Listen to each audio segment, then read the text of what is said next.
Good morning. If you have an Old Testament handy, turn with me to the little book of Ruth in the Old Testament. We're going to camp there for the most part this morning. This little book contains a beautiful story considered a literary gem. It's one of the two books in the Bible in which a woman is the principal character. Ruth, a Moabite who married a Hebrew husband, Esther, a Jew who married a Gentile king. The main purpose is to show how a Gentile woman became one of the ancestors of King David, and in turn, through him, Jesus Christ. It is fitting that the main story transpires in Bethlehem. The time is the time of the Judges, and in modern printed Hebrew Bibles, Ruth is the second of the five scrolls and read on the second major festival in the Jewish religious calendar, the Feast of Pentecost, which is about this time of year. Spring is in the air. What better time for a love story? So, some insights into the book of Ruth. It starts with the Judges period, chapter 1, verse 1, and ends with the word David, chapter 4 and verse 22.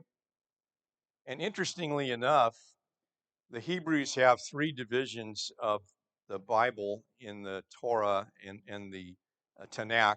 You have uh, the law itself, the Torah, and you have the Nevi'im, the prophets, and then you have the Ketuvim, which is the writings. And Ruth in the Hebrew divisions is put in that last section, the writings.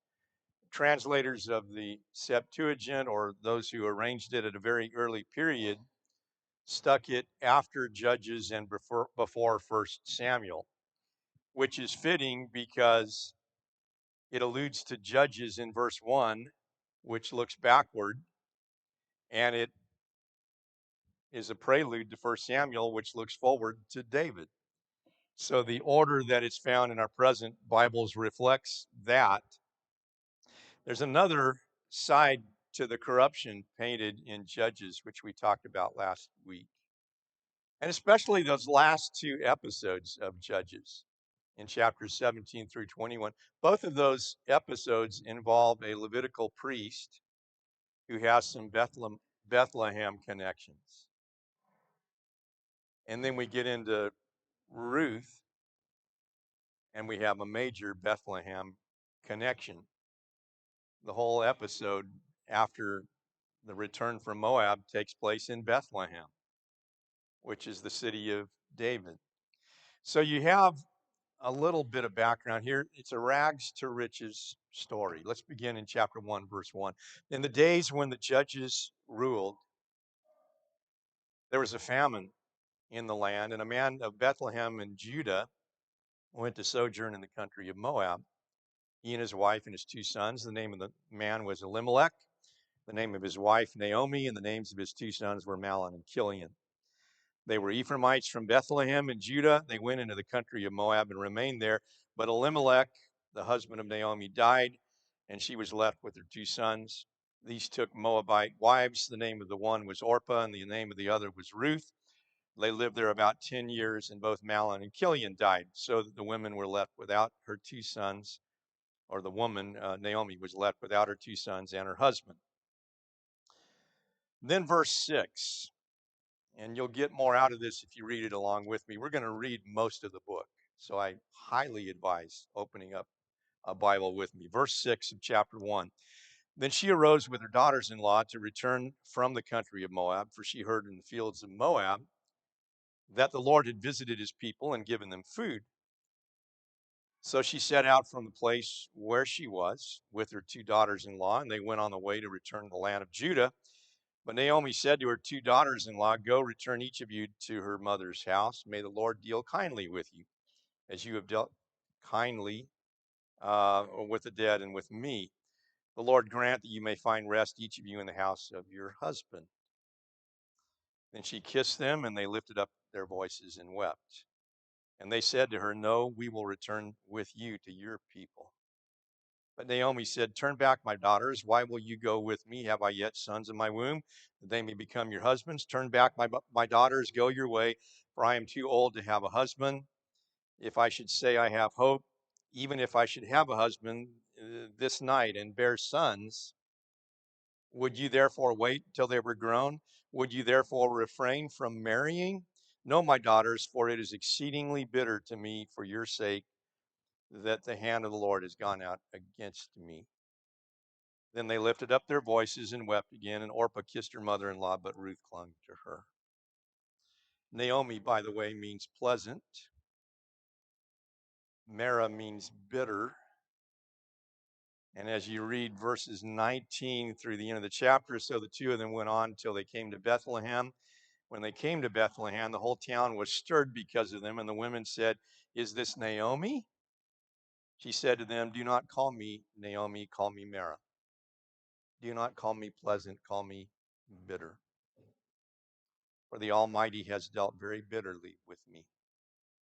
I went away full, and the Lord has brought me back empty. Why call me Naomi when the Lord has testified against me and the Almighty has brought calamity to me?" So Naomi returned, and Ruth the Moabite, her daughter-in-law, with her, who returned from the country of Moab, and they came to Bethlehem at the beginning of the barley harvest. Rags to riches story. And one of the real issues that comes up is how could the Israelites accept a Moabite in their midst? Under normal circumstances, a Moabite was forbidden to enter into the assembly of the Lord, Deuteronomy 23:3, unto the 10th generation. And I'll just throw this question out. Why was Ruth allowed? What's your answer to that?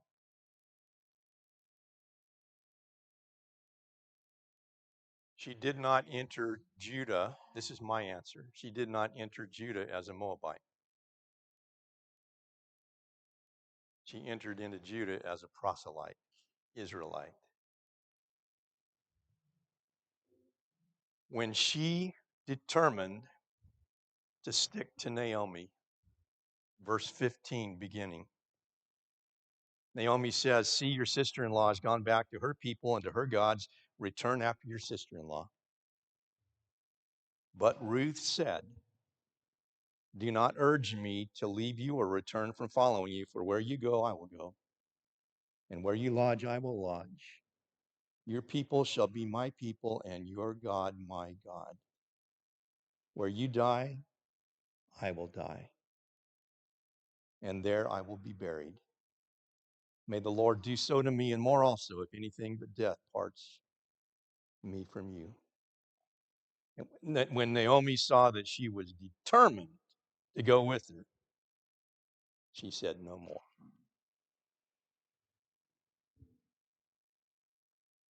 Ruth did a complete transformation of her identity.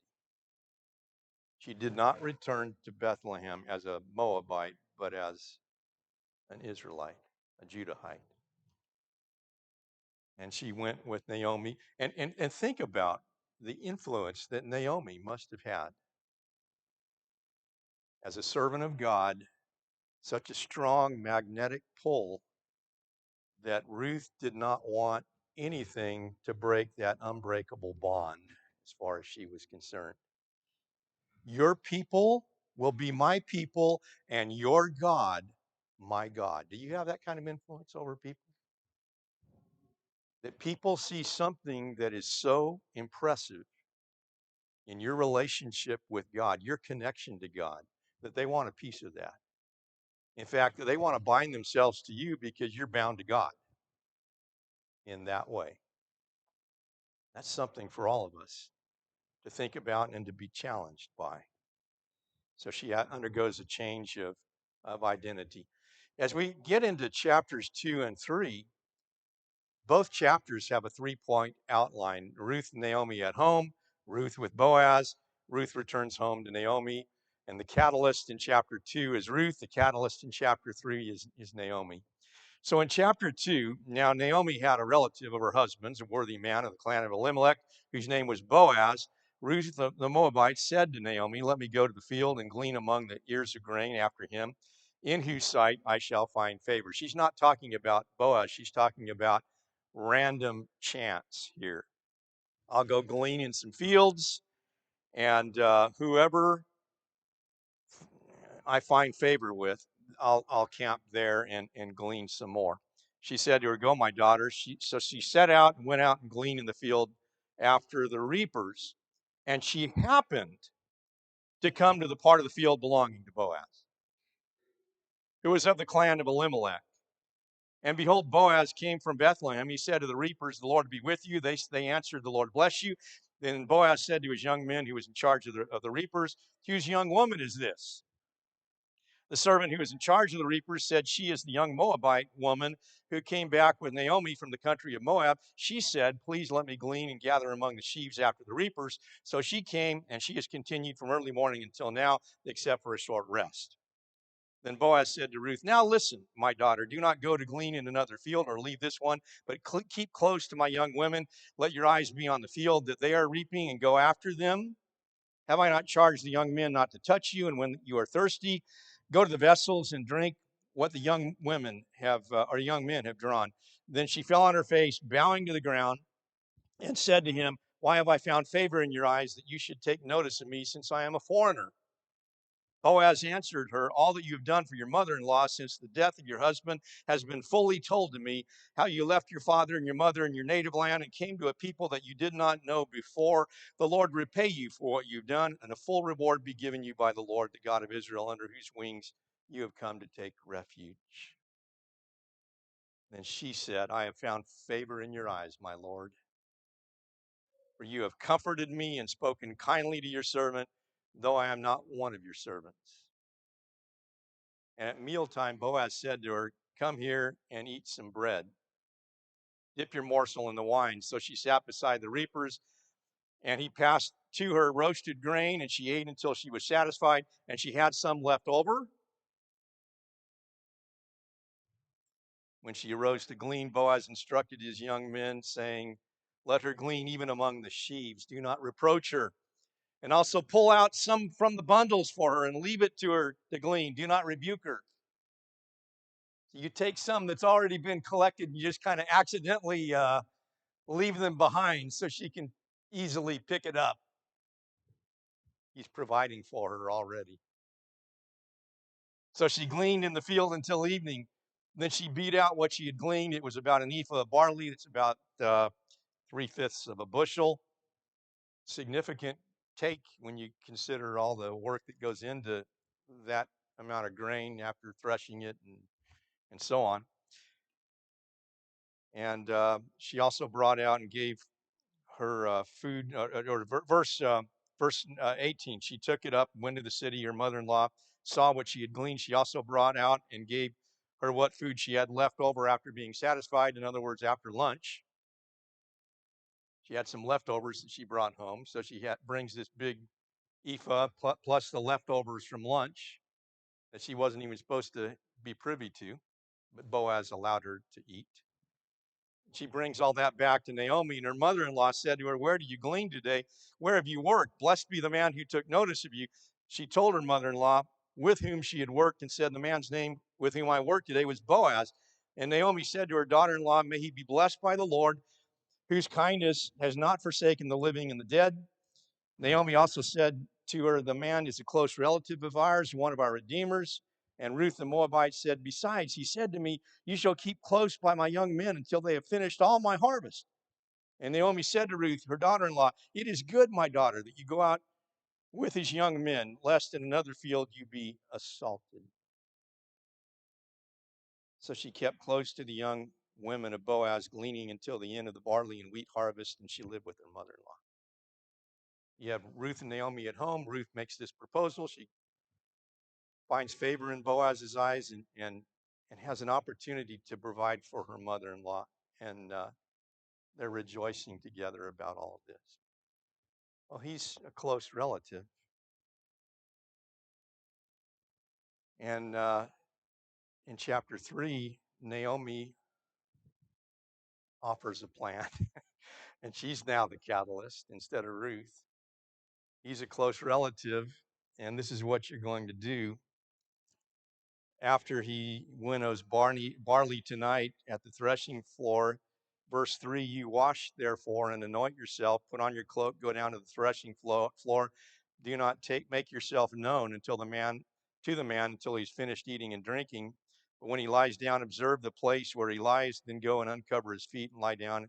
He will tell you what to do. And she replied, all that you say I will do. It's hard for us to go back in time and to fully appreciate all the customs of a given snapshot in time in ancient Israel. But this was a way of being passively aggressive, in which Ruth essentially makes herself available for marriage. Now, one thing that you do not see happen here, if this were a modern movie, they would be hopping in bed together. And the closest Ruth gets to that is Boaz's feet.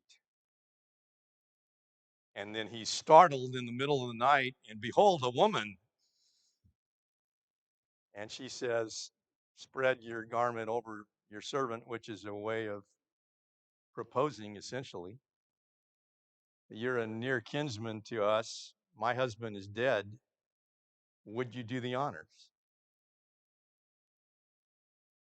And his response to that is, I'm an older man, and you've conferred a great honor on me. Everyone in town knows you're an honorable woman.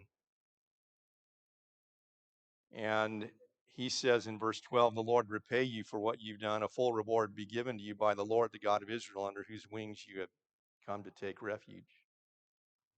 That's in verse 12 of chapter 2. But he says something similar in chapter 3. He says in verse 10, may you be blessed of the Lord, my daughter. You have made this last kindness greater than the first, in that you have not gone after younger men, whether poor or rich. And now, my daughter, do not fear. I will do all that you ask. All my fellow townsmen know that you are a worthy woman. And then he spills the beans that there is a closer redeemer than me. And if he's willing to redeem you, he has the first dibs. But if he'll turn it down, then I'm next in line, and I'll do the honors. And so verse 14 says she lay at his feet until the morning, but arose before one could recognize another. And he said, let it not be known that the woman came to the threshing floor. And he said, bring the garment you are wearing and hold it out. So she held it out, and he measured out 6 measures of barley, put it on her. Then she went into the city, and when she came to her mother-in-law, she said, how did you fare, my daughter? Then she told her all that the man had done for her, saying, these 6 measures of barley he gave to me, or he said to me, you must not go back empty-handed to your mother-in-law. She replied, wait, my daughter, until you learn how the matter turns out, for the man will not rest until he settles the matter today. So Ruth is gleaned in his field, a form of poverty in which landowners were told in Leviticus 23:22, you shall not reap to the very edges of your field or gather the gleanings of your harvest. You shall leave them for the needy and the alien. And she does so through a series of extraordinary events. Call it coincidence or providence. I would call it providence. She happened to be in Boaz's field. All this happens to take place through a series of extraordinary happenstance. But I think it's more than coincidence. And as we look into all of this, enjoy the story. But also realize that, again, this is not a modern story where the two would just shack up immediately. That doesn't happen. There's great thought taken for the reputations of both of them. She goes out before it is daylight, and he commands his servants, let no one know that a woman was anywhere near me in the evening. Nothing untoward happened between them. Um, in fact, a marriage was arranged for all intents and purposes. And Ruth is a good example of modesty, and he acknowledges that she is well spoken of by everybody in town as a worthy woman. You see a lot of loyalty and faithfulness throughout this story. And the women would eventually tell Naomi in chapter 4, "Blessed be the Lord who has not left you this day without a redeemer. And may his name be renowned in Israel. He shall be to you a restorer of life and a nourisher of old age. For your daughter-in-law loves you, who is more to you than 7 sons, who has given birth to him." Naomi is loyalty to Ruth, who is loyal to Naomi. Boaz is loyal to both of them. They all acknowledge God's loyalty first and foremost. And one of the lessons here is women and family. The male members were quickly removed from the family, whether you're talking Elimelech, Mahlon, Ruth's husband, Kilian, the other son. Naomi and Ruth were women of strong character. Don't ever think that just because the ancient Near East was a man's world, that women were nothing but doormats. That is absolutely not the case in the book of Ruth. They are very active behind the scenes, orchestrating some various things with the help of God every step of the way. And then in chapter 4, as at the end of chapter 3, Naomi tells Ruth essentially to sit still, to wait. The matter will work out the way it's supposed to work out, and it does. Boaz goes to town. He goes to the gate where the elders of the village congregate, and the closer relative happens to come by. Boaz extends to him the honor and privilege of purchasing the field of Elimelech and essentially doing the honors as kinsman redeemer. And at first, the man is all over that idea. Oh, more property. I'm all about that. But it comes with the package of Ruth. And if you want the property, you have to marry Ruth. Oh, I can't do it. Can't afford it. Can't jeopardize my own inheritance. And so there's an exchange of a shoe, according to an ancient custom. And Boaz does the honors, and the two get married. And according to chapter 4, they essentially live happily ever after. And you have Boaz fathering Obed, who fathers Jesse, who fathers David at the very end. Well, there's a few other lessons I want to unpack before we close. Number one is the vocabulary of faith. Now, mind you, this is during the Judges period, the dark ages of Israel's history. It's a period in which Boaz tells Ruth, "I've instructed the young men not to touch you." It's a period in which Naomi has told Ruth, "It's good for you to stay in the field of Boaz, lest you go to another field and someone assaults you." This is the period of Judges when there was no king in Israel. Everyone did what was right in his own eyes, Judges 21-25. And you have pockets of rebel rousers, what we would essentially call gang members, who are rough around the edges and could potentially assault Ruth right here in Bethlehem, of all places. And yet there are also glimmers of profound godliness, even at such a dark period. As the economic turnaround occurs, even in Moab, Naomi has heard in Moab that the Lord had visited his people and given them food. She talks about being empty and full and famine all of a sudden gives way to abundance back in Judah and Bethlehem. And she had heard that the Lord had visited his people. When we talk about economic cycles, is that the first thing that comes to your mind? The Lord is blessing us or the Lord is withholding from us? That the Lord's hand is in all of this. It was in her mind, the way this story is reported. Naomi blessed her daughters in law. May the Lord deal kindly with you. The Lord grant that you may find rest in the home of her husband. Is that how you talk? Boaz greets his workers, his reapers in chapter 2. The Lord be with you. And the reapers say in return, the Lord bless you. Chapter 2 and verse 4. Boaz says to Ruth, the Lord repay you for what you've done, and a full reward be given you by the Lord, the God of Israel, under whose wings you've come to take refuge. Naomi says about Boaz, when things take a turn for the better, may he be blessed by the Lord, the one who's done all this. Boaz says to Ruth, may you be blessed by the Lord, my daughter. The elders tell Boaz at the gate, may the Lord make the woman who is coming into your house like Rachel and Leah. And the women of Bethlehem tell Naomi, blessed be the Lord who has not left you this day without a redeemer, and may his name be renowned in Israel. The way we talk betrays our innermost convictions.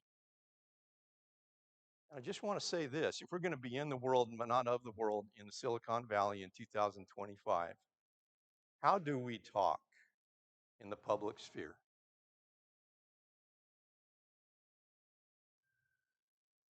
Was Boaz privatizing his faith? Was Ruth? Was Naomi? People don't talk this way in Santa Clara in 2025. But you should. It reminds me of the priestly blessing, Numbers 6, 24 through 26. The Lord bless you and keep you. The Lord make his face shine on you, be gracious to you. The Lord lift up his countenance upon you and give you peace. These people all saw themselves as instruments of God to invoke the blessing of God on their fellows, their loved ones. I wrote an article one time called The Vocabulary of Faith, and I threw in there these kinds of passages as well as some others like Maranatha and If the Lord Wills and a bunch of other passages that you see in the New Testament.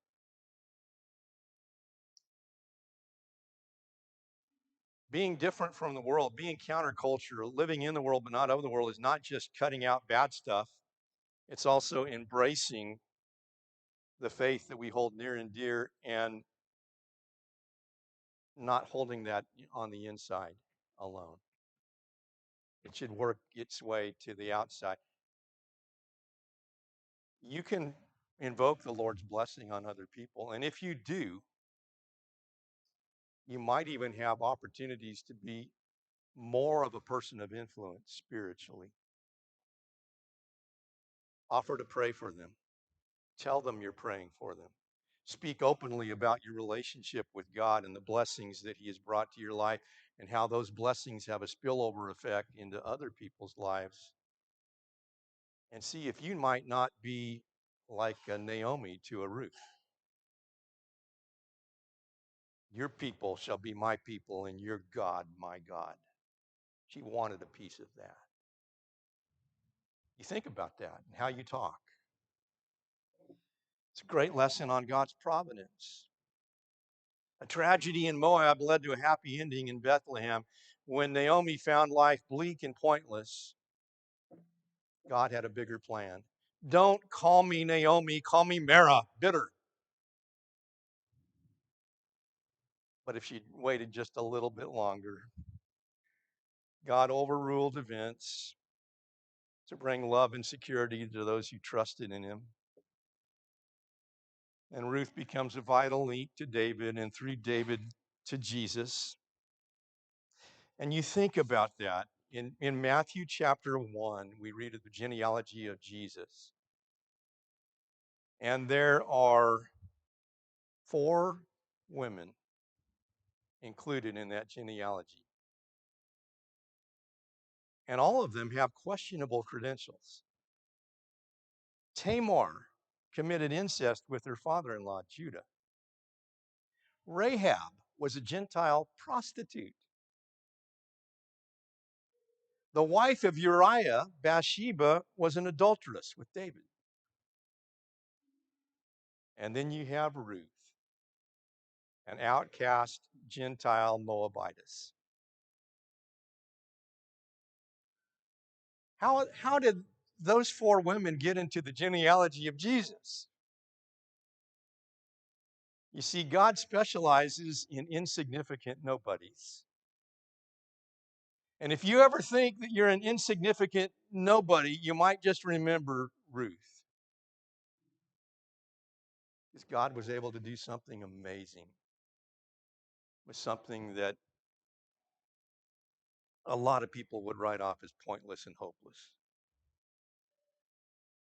And then finally, you have a kinsman redeemer, which in the context of the Old Testament is the relative who would do the honors to raise up descendants for the deceased. The next of kin who takes on the responsibilities and bears as his own all that spells ruin, loss, hurt, and difficulty for the victim of tragedy. And Boaz does the honors for Ruth and in turn for Naomi. And you think about that. Do we have someone who has done that for us? Who has become our kinsman redeemer? Can you think of anyone who has done that for us? Let me give you a clue. He was the greatest man in history. He had no servants, and yet they called him master. He had no degree, and that they called him teacher. He had no medicines, but they called him healer. He had no army, but kings feared him.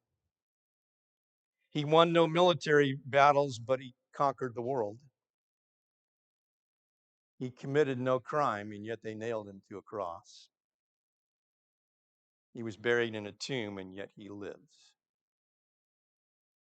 He died for you to redeem you, to become your kinsman redeemer. There are amazing things about this little book tucked away in the Old Testament between Judges and 1 Samuel. And I'm so thankful the book is in there. The things written in former times were written for our learning, that we, through perseverance and the encouragement of the Scriptures, might have hope. Romans 15 and verse 4. If you're subject to the invitation plan of our kinsman redeemer, Jesus, then now would be a good time to obey the gospel and to receive all the blessings that God has stored up for you. Let's stand and sing a song of invitation.